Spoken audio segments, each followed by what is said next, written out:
Hello friend, मैं हिमांशु कुलियाल एक बार फिर से आपका स्वागत करता हूँ कॉम्पिटिटिव स्टडी में। जैसा कि आपको थंबनेल और स्क्रीन पे दिख ही रहा होगा, आज 5 जून है। आज के दिन विश्व पर्यावरण दिवस मनाया जाता है। ठीक है दोस्तों, ये पूरे विश्व में बनाया जाता है, जो कि हमारे बिगड़ते पर्यावरण को सुधारने हेतु किया गया एक प्रयास है। जैसा कि हम देखते आ रहे हैं, आजकल पर्यावरण में क्या हो रहा है, बहुत सारी क्या हो रही हैं, बहुत प्रकार की असामान्य और अभूतपूर्व परिवर्तन देखने को मिल रहे हैं। ये परिवर्तन क्या कर रहे हैं, प्रकृति के जो प्रमुख घटक हैं, जल, जंगल, ज़मीन और समस्त वायुमंडल जो हमारा है, उसको पूरी तरह प्रभावित कर रहे हैं। तो दोस्तों, इससे क्या हो रहा है, इसके दुष्प्रभाव के कारण संपूर्ण जीव जगत के अस्तित्व पर खतरा बनने लगा है। वर्तमान में कोरोना बीमारी जो एक चुनौती बनकर सामने आई है, माना जा सकता है वो भी एक पर्यावरण को नुकसान जब पहुंचाया गया, उसके बाद ही वो बीमारी आज के टाइम इतना कहर मचा रही है। इसके साथ साथ लगातार पर्यावरण को दूषित करने के जो प्रभाव हैं, वो दुष्परिणाम हैं, उसके कारण ग्लोबल वार्मिंग, चक्रवात, बाढ़ तथा तूफान जैसे बहुत सारी चीज़ें वर्तमान में ज़्यादातर दिखाई दे रही हैं। आप देख रहे होंगे, साइक्लोन, तूफान लगातार जो पहले कुछ टाइम बाद आते थे, कुछ सालों में आते थे, अभी आपने देखा होगा कुछ दिन पहले ही 2 तूफान हमारे देश का बड़ा नुकसान करा के गए हैं। साथ ही साथ अगर हम उत्तराखंड की बात करें दोस्तों, उत्तराखंड में भी क्या है, पर्यावरण को नुकसान पहुंचाने के कारण बहुत सारे ग्लेशियर पिघल रहे हैं। अगर समय रहते इन्हें नहीं, पर्यावरण को संतुलित नहीं किया गया, तो आगे जाके इसके बहुत सारे दुष्परिणाम हो सकते हैं। तो आज वर्ल्ड इन्वायरमेंट डे है। ठीक है, आज 5 जून, जिसे हम हर साल वर्ल्ड इन्वायरमेंट डे के रूप में मनाते हैं। तो मैंने सोचा कि इससे रिलेटेड कुछ करंट न्यूज आपको दी जाए, तथा इससे रिलेटेड जो हमारे मल्टीपल चॉइस क्वेश्चन हैं जो हमारे एग्ज़ाम्स में पूछे जाते हैं, वो भी आज हम लेके आए। वर्ल्ड इन्वायरमेंट डे है, इसीलिए इन्वायरमेंट से रिलेटेड जितने क्वेश्चन एग्जाम में पूछे जाते हैं, वो चाहे कोई भी एग्ज़ाम हो, जहाँ पर भी इन्वायरमेंट पूछा जाता है, तो वहाँ पे आपका ये क्वेश्चन सीरीज भी हेल्प करने वाली है। ठीक है, सबसे पहले हम जो वर्ल्ड इन्वायरमेंट डे है, इसकी शुरुआत कब से हुई थी, इसके बारे में चर्चा करेंगे। Since 1974 world environment day has been started celebrating as an annual event of every 5 June to raise the importance of the healthy and green environment in the human life, to solve the issue of the environment by implementing some positive environment actions by government, organizations and individual as a whole. तो world environment day की शुरुआत कब की गई थी, 1974 में की थी। उसके बाद हर साल ये 5 जून को बनाया जाता है। इसका मुख्य उद्देश्य था कि एक हरा भरा इन्वायरमेंट रहे, ठीक है, जिससे कि यहाँ के लोग, यहाँ पर रहने वाले सभी मनुष्य एक अच्छा जीवन यापन कर सकें और उनमें सम पॉजिटिवनेस आए। ठीक है, जो सबसे पहला इन्वायरमेंट डे बनाया गया था दोस्तों, उसका जो हमारा थीम था या स्लोगन था, वो था ओनली वन अर्थ। ठीक है, 1974 में जो सबसे पहले सेलिब्रेट किया गया था, उसका स्लोगन क्या था, ओनली वन अर्थ, जो अमेरिका में बनाया गया था। ठीक है, सबसे पहला वर्ल्ड इन्वायरमेंट डे। दोस्तों, बात करें वर्ल्ड इन्वायरमेंट डे 2021 जो इस ईयर बनाया जा रहा है, इसका थीम क्या है उसके बारे में हम पढ़ते हैं। This year the day will see the launch of the UN decade on ecosystem restoration. तो जो इस बार का पर्यावरण डे बनाया जा रहा है, वर्ल्ड इन्वायरमेंट डे बनाया जा रहा है, उसका जो थीम है वो है इकोसिस्टम रीस्टोरेशन। और इस बार का ग्लोबल होस्ट है पाकिस्तान। ठीक है, ये आपके आने वाले एग्ज़ाम के लिए एक इम्पोर्टेंट पॉइंट हो सकता है। ठीक है, it is one of the biggest events celebrated every year in the world. World Environment Day being celebrated since 1974. It is called People's Day. People's Day के नाम से भी कौन सा डे जाना जाता है? वर्ल्ड इन्वायरमेंट डे जाना जाता है। ठीक है, क्योंकि ये क्या करता है, जो ये डे बनाया गया पीपल्स के केयर के लिए ही बनाया गया है, इसलिए इसे पीपल्स केयर भी कहा जाता है। ठीक है, साथ ही साथ जैसे कि आपको मैंने बता दिया कि वर्ल्ड इन्वायरमेंट डे 2021 का जो थीम है वो है इकोसिस्टम रिस्टोरेशन। ठीक है, अब बात करें जो 2020 में इन्वायरमेंट डे हुआ था उसका क्या था थीम, तो उसका थीम था सेलिब्रेट बायोडाइवर्सिटी। ठीक है, और इसको होस्ट किया था कोलंबिया जर्मनी की पार्टनरशिप के साथ। जर्मनी और जो कोलंबिया है आपस में पार्टनरशिप करी इनने और इसको होस्ट किया था, और इसका थीम था सेलिब्रेट बायोडाइवर्सिटी। ठीक है, जो अगला थीम है दोस्तों 2019 का 2019 का जो वर्ल्ड इन्वायरमेंट डे का थीम था वो था एयर पॉल्यूशन, और साथ ही साथ जो 2018 का थीम था वो था best plastic pollution, beat plastic pollution. ठीक है, प्लास्टिक पॉल्यूशन को बीट करना। तो आगे बढ़ते हैं, अब हम बात करेंगे जो मल्टीपल चॉइस क्वेश्चन है इन्वायरमेंट से रिलेटेड, जो लगभग हर क्वेश्चन पूछे जाते हैं। आज का दिन इन्वायरमेंट से लेके है, इसलिए मैं इन्वायरमेंट की आज क्वेश्चन लेके आया हूँ। 50 क्वेश्चन ये होंगे, बहुत इंपॉर्टेंट क्वेश्चन होंगे रिलेटेड टू एनसीईआरटी बुक। ठीक है, एनसीईआरटी की जो बुक है, और उत्तराखंड हो चाहे हमारे देश का कोई एग्ज़ाम हो, सभी एग्ज़ाम में इंपॉर्टेंट होने वाले हैं। चाहे टीचिंग का कोई एग्ज़ाम हो आपका, सीटेट वगैरह वगैरह, तो सभी में ये क्वेश्चन इंपॉर्टेंट होने वाले हैं। तो एक बार इन क्वेश्चंस को अच्छे से आप देख लें और अच्छे से प्रिपेयर कर लें। हमारा पहला जो क्वेश्चन है वो है disposable plastics plates should not be used because option A they are made up of light weight material, they are made of toxic material, they are made up of biodegradable materials, and fourth it they are made up of non biodegradable materials. तो इसका सही answer क्या होगा दोस्तों? Option D, they are made up of non biodegradable materials. ठीक है, disposable जो plastic plates हैं वो क्या होंगी, किससे मेडअप होती हैं? नॉन बायोडिग्रेडेबल मटेरियल से। ठीक है, डिस्पोजेबल का मतलब होता है उपयोग करके फेंकने लायक जो होती है। ठीक, नेक्स्ट क्वेश्चन हमारा, विच of the following groups contain only biodegradable items? Which of the following groups contain only biodegradable items? Option A grass, flowers, leather, दूसरा है grass, would, plastics, third is fruits, peels, cake and lime juice, fourth is cake, would, grass. तो इसका सही answer है दोस्तों grass, would और plastics. ठीक है, हमने इस पर से बायोडिग्रेडेबल आइटम्स के ग्रुप छाटना है, वो कौन सा है? ग्रास, वुड और plastics. Next question is what will happens if deer is missing from the food chain? ठीक है, ग्रास, डीर और टाइगर एक चेन दे रखी है, क्या होगा जब यहाँ पर से डीर चले जाए? The population of tiger will increases, tiger will start eating grass, the population of grass decreases, population of tiger decreases and grass increases. Right answer is D. क्या होगा? टाइगर की जो पॉपुलेशन है वो गिरती जाएगी, ग्रास की बढ़ती जाएगी। ठीक है, अगर क्योंकि डीर जो है वो टाइगर जो डीर को खाता है, डीर ग्रास को खाता है, लेकिन यहाँ पे डीर ही नहीं होंगे तो टाइगर खाएगा किसको? तो टाइगर की यहाँ पे क्या होगी, संख्या कम होने लगेगी और ग्रास की संख्या बढ़ने भी लगेगी। ठीक है, विच इज़ इनकरेक्ट, इनमें से कौन सा इनकरेक्ट है? All green plants and blue green algae are producers, green plants get their food from organic compounds, producers prepare food from inorganic substance, plants convert solar energy to chemical energy. इसमें से आपका कौन सा option गलत है आपको वो बताना है दोस्तों। पहला option all green plants and blue greens algae are producers बिल्कुल सही आंसर है।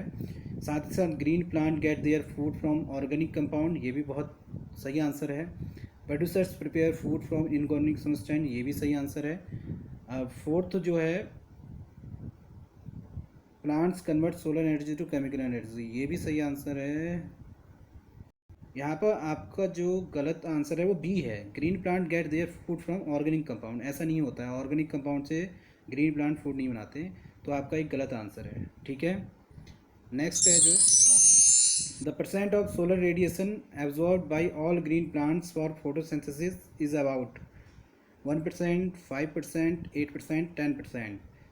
तो इसका आंसर है 1%। ठीक है। If a grasshopper is eaten by frog then the energy transfer will be from producers to decomposers, producer to primary consumer to secondary consumer to primary consumer। ठीक है, आपने पढ़ा होगा 3 टाइप के कंज्यूमर होते हैं। तो ये जो कंडीशन दी है उसके अनुसार क्या हो रहा है, इन चारों ऑप्शन में से इसका आंसर आपने देना है। तो यहाँ पे इसका आंसर क्या होगा दोस्तों, option C, primary consumer to secondary consumer यहाँ पे आंसर होगा।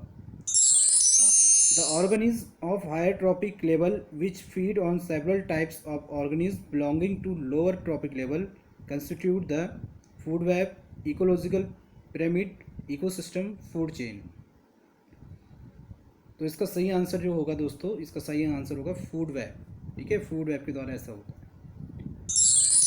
विच इज़ नॉन बायोडिग्रेडेबल, इनमें से कौन सा नॉन बायोडिग्रेडेबल है? Wood, paper, leather, polythene, detergent glass, plastic detergent glass, plastic bakelite DDT। तो इसमें से जो आपका सही आंसर होगा option D, plastic bakelite DDT। ठीक है, ये क्या है, non biodegradable. In a given food chain the amount of energy at 4 trophic level is 5 kilojoule, what will be the energy at producer level? आपके ऑप्शन है दोस्तों 5 kg, 50 kg, 500 kg के kilo joule है इसका मतलब। ठीक है, के जे का मतलब होता है किलो जूल।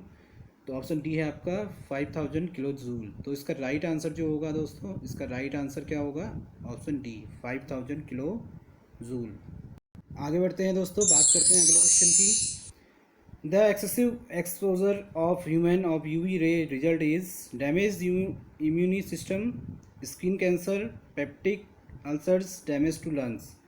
जब यूवी रेज ज़्यादा ही एक्सपोज होती हैं तो क्या होता है ह्यूमन्स में इसका इफेक्ट? इसका राइट आंसर दोस्तों क्या है, इसका राइट आंसर है क्या, ऑप्शन सी। ठीक है, पेप्टिक अल्सर से हो सकता है। नेक्स्ट क्वेश्चन है दोस्तों, the decomposers is ecosystem convert inorganic material to simpler forms, convert organic material to inorganic forms, do not break down organic compounds, none of these. तो जो डिकम्पोजर्स होते हैं इकोसिस्टम में वो क्या करते हैं, convert inorganic material to simpler forms.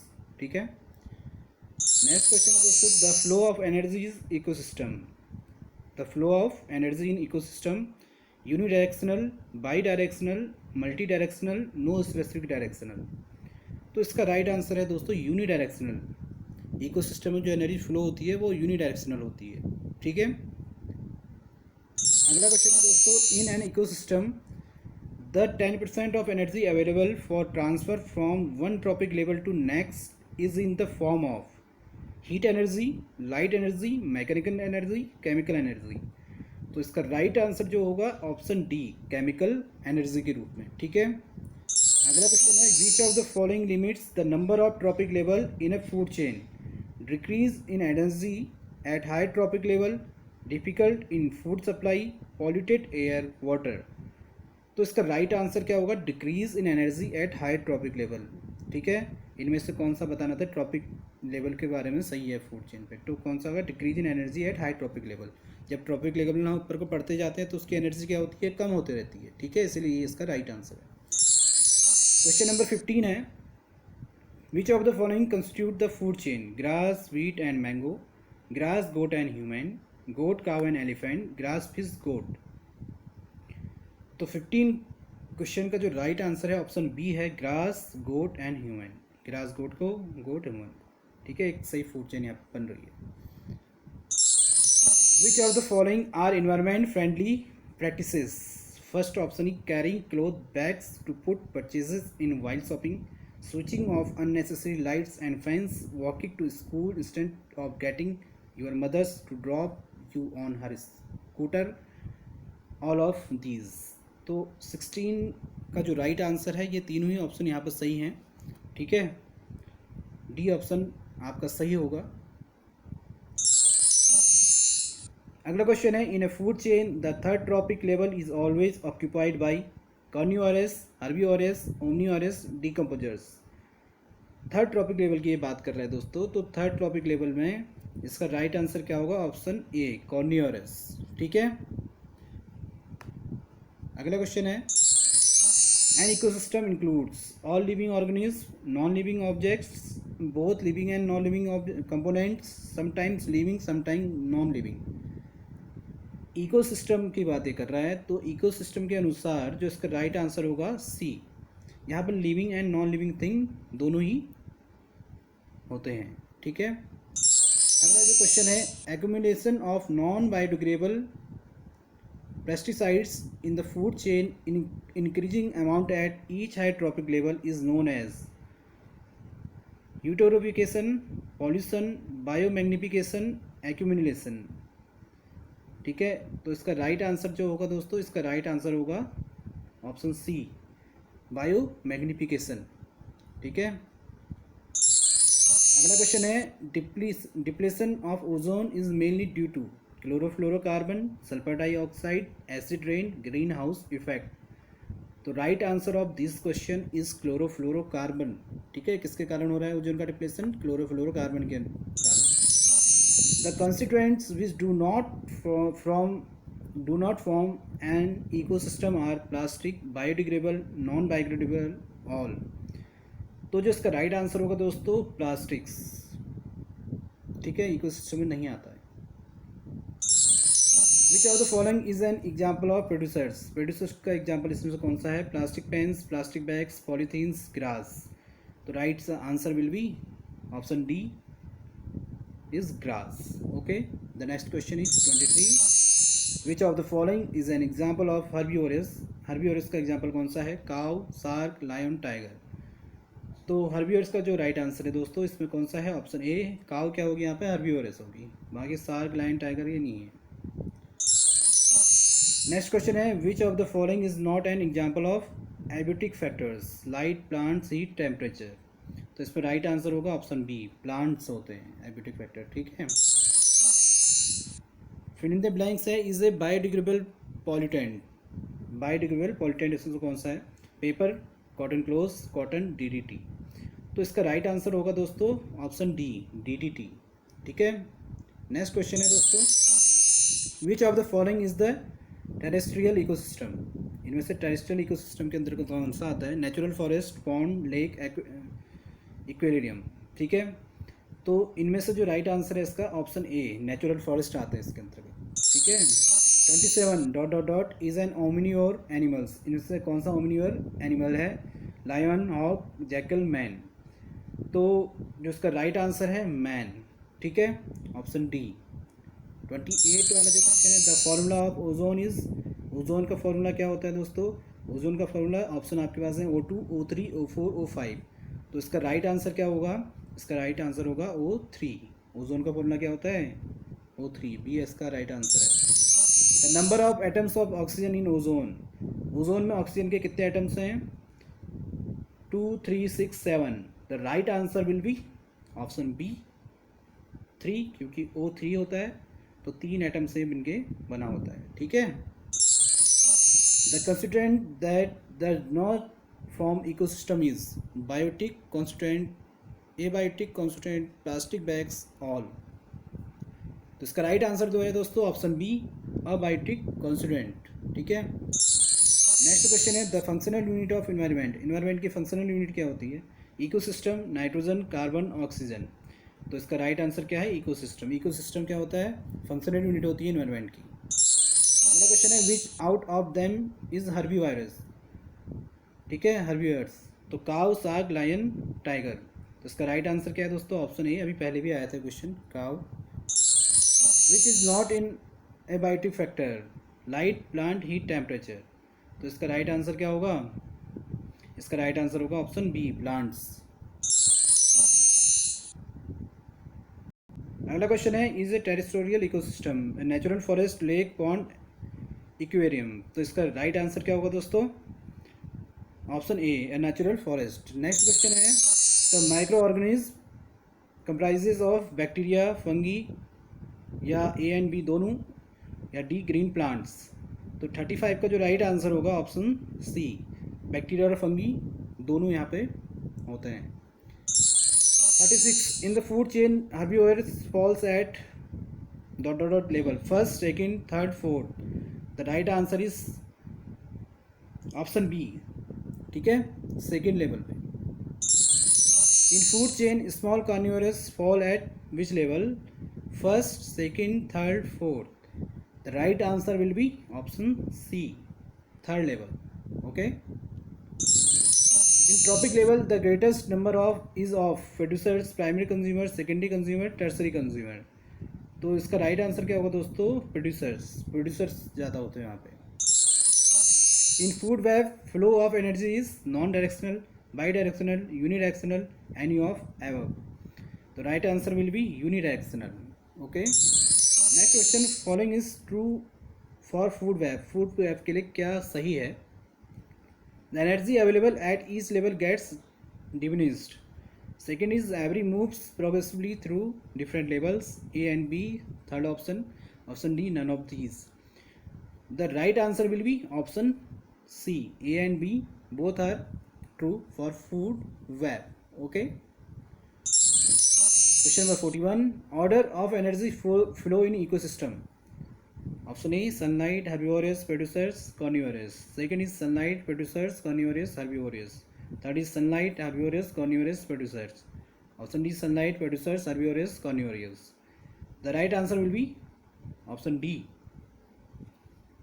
Sunlight, उसके बाद प्रोड्यूसर्स, फिर हर्बिवोरस, फिर कार्निवोरस। ठीक है, सबसे नीचे कार्निवोरस आता है, फिर हर्बिवोरस आता है, फिर प्रोड्यूसर्स आते हैं, फिर सनलाइट आती है। Okay, next question will be ozone shields the surface of earth from infrared rays, UV rays, X rays, all of these.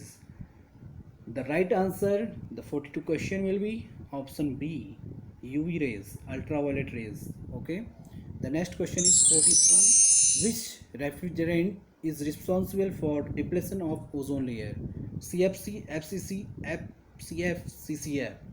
The right answer of this question will be option A, CFC, chlorofluorocarbon. Okay, the next question will be question number 44, the organisms which synthesize carbohydrate from inorganic compounds using radiant energy are called decomposers, producers, herbivorous, carnivorous. The right answer of question 44, option B, producers is the organism which synthesize carbohydrate from inorganic compound using radiant energy.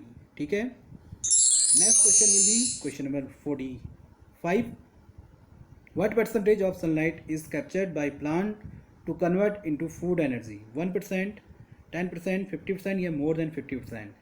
The right answer will be option A, only 1% of sunlight is captured by plant to convert into food energy. A detritus food chain begins with carnivorous, herbivorous, omnivorous, decomposers. The right answer will be option D, decomposers. Okay, next question will be which statement is incorrect? Option A, all green plant and blue-green algae are producers. Option B are green plants get their food from inorganic compounds. Option C are producers prepare their own food from inorganic compounds. Option D are plants convert solar energy into chemical energy. तो इनमें से क्या कौन सा option सही है? Option B. Okay, option B, green plant get their food from organic compounds. ये जो स्टेटमेंट है इनकरेक्ट है। नेक्स्ट क्वेश्चन भी, edaphic factor is include abiotic components, biotic components, producers, consumers. Right answer will be option A, abiotic components. ठीक है, next question is acid rain is cause due to carbon dioxide, nitrogen oxide, sulphur oxide, both B and C. Right answer will be both B and C, nitrogen oxide and sulphur oxide both are responsible for acid rain. Okay, next question will be question number 50, which of the following belongs to the category of primary consumer? Eagle and snake, grasshopper and cattle, snake and frog, water beetles and fish. The right answer will be B, option B is the right answer, grasshopper and cattle. Okay, तो दोस्तों आज की video related थी world environment day के special इस day पे, जो हमने अवर एनवायरनमेंट का जो हमारा सिलेबस में चैप्टर है उससे रिलेटेड हमने एमसीक्यू पढ़े। अंततः मैं ऐसा एक बात आज के दिन कहना चाहूँगा ये एनवायरनमेंट डे पे, पृथ्वी को बचाने के क्रम में पर्यावरण के प्रति चिंता जताने के लिए अब हज़ारों सेमिनार और सम्मेलन वैसे तो होते रहे हैं, ठीक है। जैसा ये पर्यावरण लगातार बिगड़ रहा है इसके लिए हमारी सरकार भी बहुत प्रयास कर रही है। ऐसे वक्त में हम भी खुद समझें, एक इंसान होने के नाते हम अपनी जिम्मेदारी का आह्वान करें। सिर्फ विचार विमर्श से ही कुछ नहीं होता, हमें पर्यावरण के साथ खुद प्रयास करने पड़ेंगे। पर्यावरण को बचाने के लिए खुद क्या करना पड़ेगा, हर एक मनुष्य को प्रयास करना पड़ेगा, प्रयासरत रहना पड़ेगा, क्योंकि पर्यावरण की रक्षा करना हमारा दायित्व है और हमारा ही नहीं हर एक इंसान का यह समान रूप से दायित्व है कि प्रदूषण को रोकने के लिए हम हर संभव प्रयास करें, विकास के लिए प्रकृति का विनाश नहीं करें, पेड़ नदी तालाब भूमि जल जंगल और जीव जंतु प्रजातियों को हम बचाएं, ज़्यादा से ज़्यादा वनों को हम सुरक्षित रखें, ना कि विकास करने के लिए हम उन वनों को काट दें जो हमें इस पर्यावरण को क्या दे रहे हैं, शुद्ध हवाएं दे रहे हैं, इस पर्यावरण को लगातार बचाए रख रहे हैं। अपनी उपभोग की आदतों पर लगाम लगाकर हमें पर्यावरण संतुलन की दिशा में कुछ ठोस उपाय करने होंगे। प्रकृति हजारों साल से हमें कुछ न कुछ देती आ रही है, हम सदा ही लेते आ रहे हैं। क्या अब उसके प्रति कृतज्ञ रहते हुए हम सब उनके संरक्षण और संवर्धन का संकल्प नहीं ले सकते? क्यों नहीं ले सकते? हम चाहें तो कुछ भी कर सकते हैं। तो दोस्तों, हमें मिलकर इस देश के पर्यावरण पे खिलवाड़ नहीं करना है। अब वो देश पे तब होगा जब आप अपने आस पड़ोस से वो शुरुआत करेंगे, अपने घर से शुरुआत करेंगे, अपने घर के पर्यावरण को सुरक्षित रखेंगे, अपने आसपास के पर्यावरण को सुरक्षित रखेंगे। अगर हर एक मनुष्य अपने आसपास के वातावरण को सुरक्षित रखेगा तो क्या होगा, देश तो अपने आप स्वच्छ हो जाएगा। तो अंततः दोस्तों इतना ही कहना चाहूँगा कि अपने पर्यावरण को सुरक्षित रखें। आज की ये क्लास कुछ लाइन के साथ मैं एंड करना चाहूँगा। वो लाइन है, पौधारोपण जो किया था तुमने उसे सहज कर रखा है क्या? किस हाल में है, हरा या सूख गया, जाकर दोबारा देखा है क्या? नन्हे पौधे को जन्म देकर गर्मी में उसका पालन पोषण किया था क्या? देकर जन्म तुम्हारे बलदेन ने तुम्हें किस्मत सहारे छोड़ा था क्या? सघन छाया पक्षियों को पनाह उम्र भर हवा देता, उसके होश संभालने तक संभाल नहीं सकते थे क्या? धूप में मर गया, सूख गया, सिर्फ लापरवाही से 2 बूंद पानी भी नहीं पिला सकते थे क्या? फोटो खींच हीरो बन सिर्फ सोशल मीडिया पर शोर मचाकर ऐसे पर्यावरण का सुधार करोगे क्या? पेड़ काट कर, पानी बहाकर, धुआं फैलाकर आने वाली नस्लों को तबाह करोगे क्या? ये दोस्तों ये जो लाइन थी मुनीस के अत्रिकी थी जो मैंने आपको बताई। कुछ इन्हीं लाइनों के साथ मैं आपको छोड़े जाता हूँ। अगर आपको आज की वीडियो पसंद आई हो तो लाइक करें, शेयर करें, सब्सक्राइब करें और मिलते हैं अगली वीडियो में। तब तक के लिए सेफ रहें, घर पर रहें, स्टे होम, स्टे सेफ और साथ ही साथ ध्यान रखें, पर्यावरण को बचा के रखें, जिससे कोरोना जैसी ये जो पैंडेमिक सिचुएशन है दोबारा ना आए। Thank you so much. जय देवभूमि, जय उत्तराखंड।